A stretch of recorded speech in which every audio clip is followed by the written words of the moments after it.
Keeping venomous reptiles is an unforgiving hobby, requiring proper training and lots of experience. One simple mistake can be the difference between life and death. Remember, the most venomous snake in the world is the one that just bit you.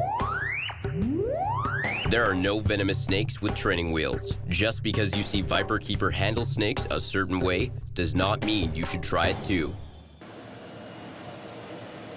Oh, you're looking for something else? I think you're well nourished. I don't think you need anything else to eat. I'm talking about the big female bush viper up there. What we're here today is two reasons. One, this is Pogo's daughter, a common lancehead, a kind of snake that you just don't really want to mess with under any circumstances. However, she hides in her log all the time, and she doesn't seem to drink very much, so she gets stuck sheds. Her mother's had similar issues. So she has a little bit of stuck shed on her head, therefore she's going to go in the bucket and soak for a while. And then I am going to unfortunately have to pin and see if I can pluck eye caps and remove that material from the top of her head, which she won't like and I won't necessarily like, because Bothrops bites are just something you want to avoid. So while she's out enjoying her soak, I will clean her cage. And since we never see her, there's a heat rock back there providing her heat. I believe I am going to turn the log so it's facing forward, so we can actually get water in her face, so maybe she scale sips on a little bit more reliable basis. So here this goes. The U-Flex really barely fits, but it might be useful to keep handy just in case. So I will do that. I have the lid ready to go on there with the hook. Not the longest hook, but certainly better than no hook. So first thing we'll do is we'll make her very happy by removing her log. Which we'll put back, but again, this is a common lancehead. I very seldom handle her or her mother. You can see she's got some stuck shed on top, and this is sort of no, please, not up the hook. You can see she's got eye cap problems and the whole 9 yards. She's a pretty girl, but has a pretty bad bite. So we will attempt to duck her in there, and we'll screw on the lid, and we'll let her soak for 45 minutes to half an hour or something like that while I clean her cage. And then the real fun will begin, me trying to pull her eye caps. So we'll put the hook on it to denote that there is something in there that you don't want to open unless you're really ready to open. And we'll go and clean the cage and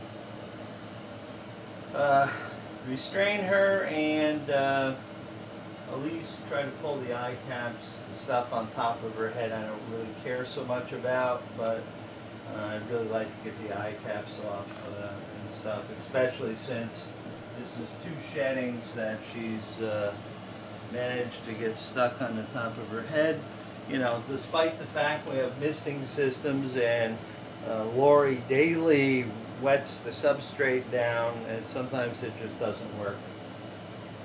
As I was cleaning Pogo's daughter's old cage behind me, where we started, I decided that she was getting a little big for that cage, so this cage was empty, so I prepared it.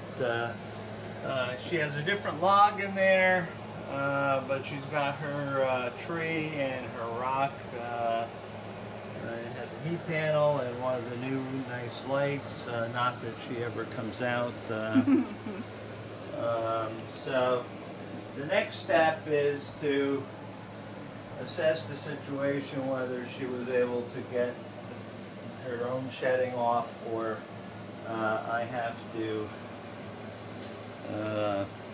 restrain her and pull it off myself. So let's try to prepare all the different possible devices we need. Those I use for eye cap pulling. Sometimes a piece of tape is useful. And over there, just in case I need more.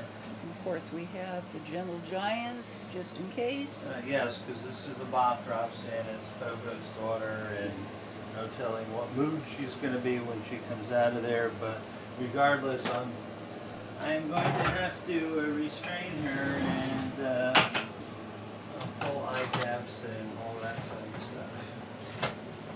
Okay, so these are Pogo sticks with venom, and here she is. And we can already tell she's highly cooperative.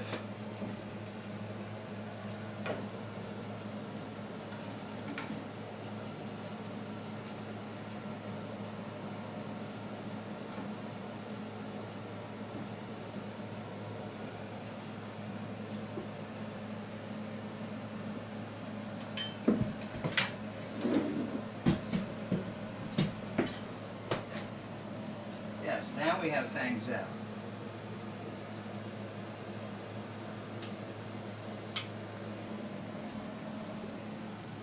Oh, well, that's okay.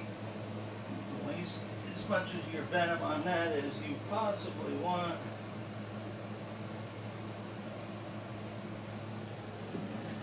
Just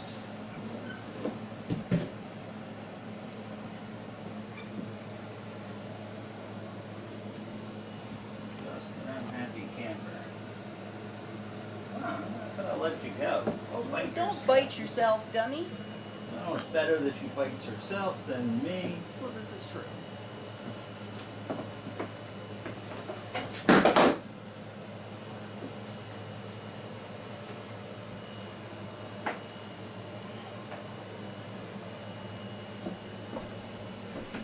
Okay, so we have some food to clean up.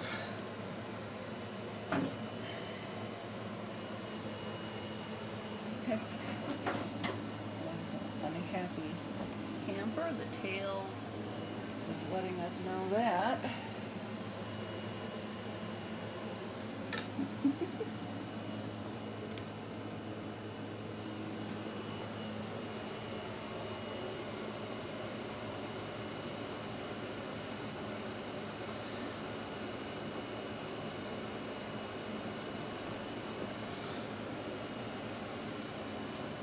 Thank you.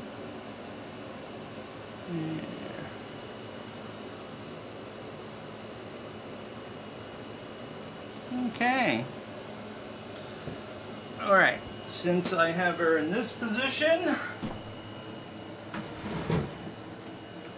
this is the easiest way of dealing with that.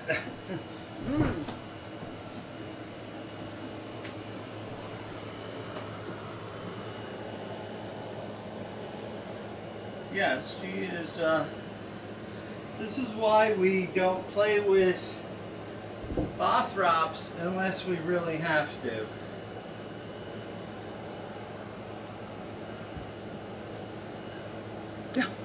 She is so upset she's climbed up there. That's Yeah, hopefully she can't get behind that heater up there and get stuck. you got her stick. Yes,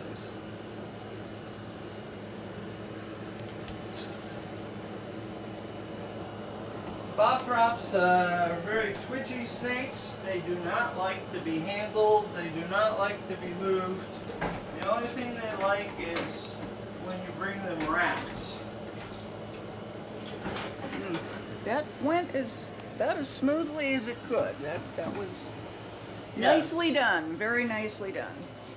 Well, yeah, she was, I don't often have them come shooting out of the can like that, but that's why they've earned the name Pogo Sticks with Venom, because you can always expect a very difficult time from them. So now we need to clean the floor and disinfect it.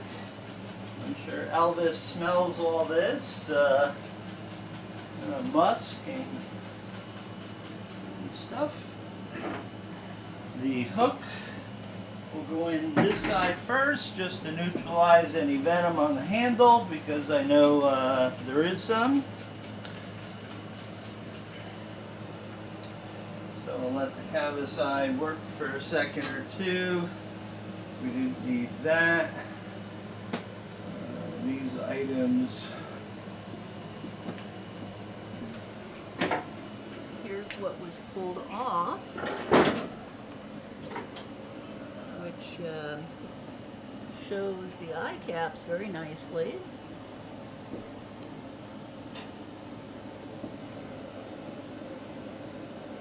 Yeah. That's what that was all about, was to get those off of her. Yes, I didn't even bother with the rest of it. The goal was to survive getting the eye caps off. And this is the less glamorous side of snake keeping that we deal with every day.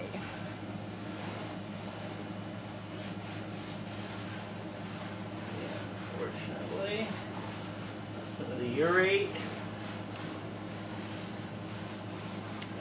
cracks on the floor, but They will get vacuumed up at some point, and here is her mom very calmly sitting in there wondering what the heck is going on, and just glad it's not her. yes, yeah, she's another one that it's like, yeah, you just don't want to have to take her out either. She gets quite upset too. Her body twitches, her muscles twitch all over her body. It really is a disturbing sight, because you know you've stressed the animal out. And you know, I don't like stressing the animals out, and I don't like having to handle them. So we will hopefully not have to disturb her for a while. Even though I installed a misting system in her old cage, she was in the log all the time and never got wet. The way the log is set up now, that the wand from the sprayer, we can just crack the door, stick it back there around the corner, and wet her ass down in her hut. I don't like doing that, but you know, she needs to drink.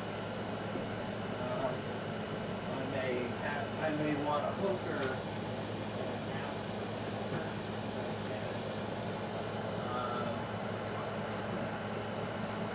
Yeah, she's not going to come down until we're out of here and she can head to her little cave. I can see her head right there in front. Oh, if her head's right there, that's fine. We're just going to leave her alone in the room for now.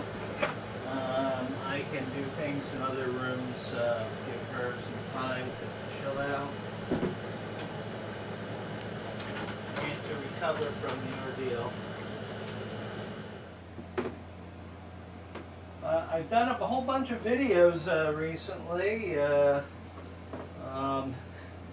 and I keep forgetting to mention my lovely COVID hairdo here. I can't get to the regular barber shop, and my hair is quite unruly. Normally this time of the year I would have a very closely cropped hairdo, but it's just not possible right now. So my hair is wild as the wind wants to make it. So just a comment because I'm sure you've noticed it growing out in the past few videos. It's just can't really get to where I need to go. Alright, so we have our little special friend here, the male Hypnoli, also sometimes known as the little pile of poop. This snake is one of the fastest little snakes I've ever seen. He even gives taipans a run for their money. This guy, he's quite the dangerous little character, and right now there really isn't a good anti-venom for them, and they actually can and do kill people in their home range, which is, you know, India, Burma,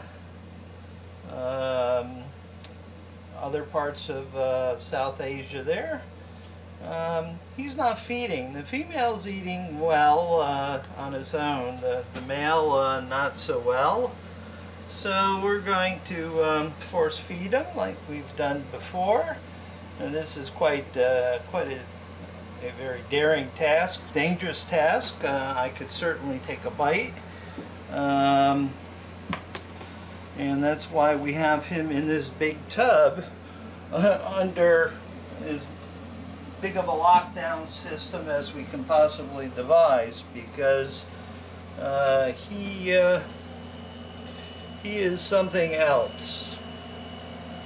So I am going to Down, there he goes. All right, so we can see just how lively he is. I'm going to put his bin back over where it belongs, because I will toss him that way once I restrain him and we force feed him, which he is not going to like at all. He death rolls, he ties himself into little frickin' knots, and look how fast he is. I can't even keep up with him. I need to back up so I can get the whole thing in frame so you can see when he flies from one end to the other. He is a warp speed sort of snake, and he knows what's coming, and that's why we have him in this tall bin, but I'm not even sure that will contain him. Yeah.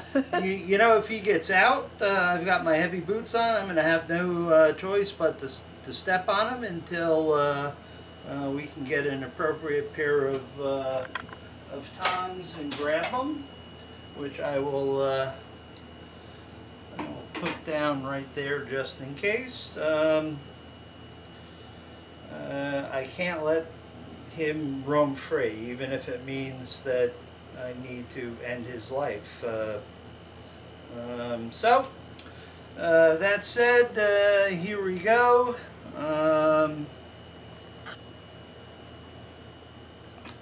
You know, I'm going to try something that I didn't do before. I'm going to use this. Oh, we're going defensive right away, huh? Huh? Okay, so you can do that all you like. I would much rather you do that there. In this way, it's easier to, at least I think it will be. Laurie, if you can hold him, pin him down with one hand. This way, maybe he can't death roll so easily. Well, yeah, right, right, Al. Wow, he's learning. Yeah, there goes the death roll. Oh. Let me know when you want me to peel this back. Not yet. I do not quite have the control that I would like. Okay.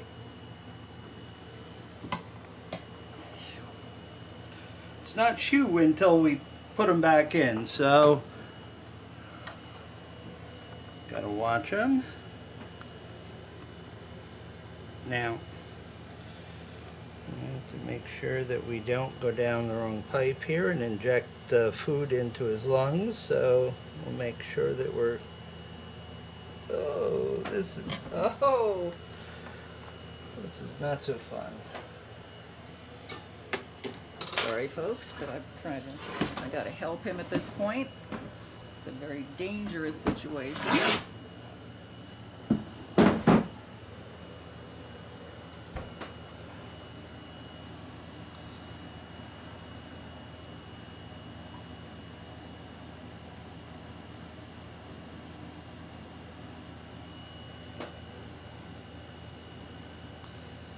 He's death rolled right around, so his esophagus, his pipe was plugged. He needs to start eating on his own ASAP. Okay, so we're going in.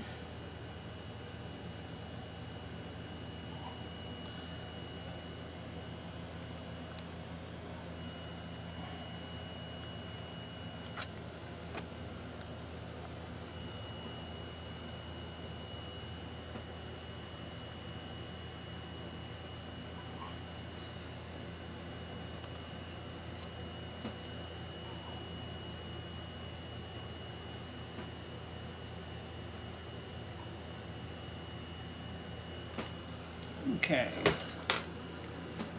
now these are what I call plugs.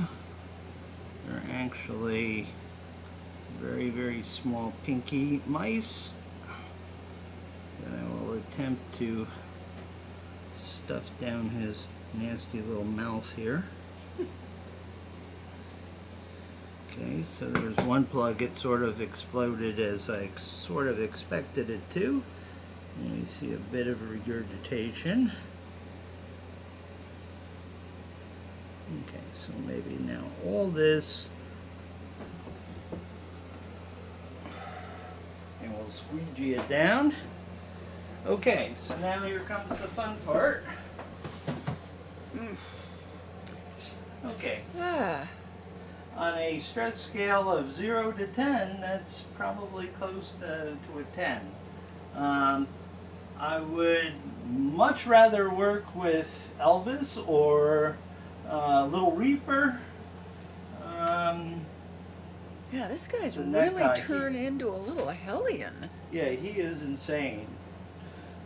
Whereas Little Reaper is he's insane, but he's insane in a logical manner. A known quantity. Yes. This guy's just all over the place. Yep, so... All right, well, that's all the feeding for him for next week. Elvis, of course, is always ready for a sausage to fall into his cage. Not this time, buddy. Sorry.